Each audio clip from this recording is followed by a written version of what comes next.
യേശുക്രിസ്തു തേജസ്സോടും മഹത്വത്തോടും കൂടെ പ്രത്യക്ഷപ്പെട്ട് അന്ത്യക്രിസ്തുവിന്റെയും അനുയായികളുടെയും കരങ്ങളിൽ നിന്നും യഹൂദ ജനത്തെ രക്ഷിക്കുമ്പോൾ അവർ കർത്താവിനെ തങ്ങളുടെ മെശിഹായായി അംഗീകരിക്കും.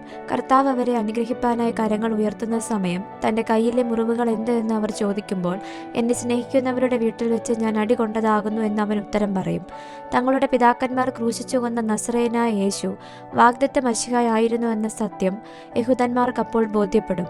അവരുടെ പിതാക്കന്മാർ അറിയാതെ മെശിഹായെ ക്രൂശിച്ചു കൊന്നതിലുള്ള പശ്ചാത്താപത്തോടും കണ്ണീരോടും കൂടി മെശിഹായെ അവർ അംഗീകരിക്കും. ഈ ബന്ധത്തിൽ സഖര്യാ പ്രവാചകൻ ഇപ്രകാരം പ്രസ്താവിക്കുന്നു: ഞാൻ ദാവീദ് ഗൃഹത്തിന്മേലും യെരൂശലേം നിവാസികളുടെ മേലും കൃപയുടെയും യാചനയുടെയും ആത്മാവിനെ പകരും. തങ്ങൾ കുത്തിയിട്ടുള്ളവങ്കിലേക്ക് നോക്കും. ഏകജാതനെക്കുറിച്ച് വിലപിക്കുന്നത് പോലെ അവർ അവനെക്കുറിച്ച് വിലപിക്കും.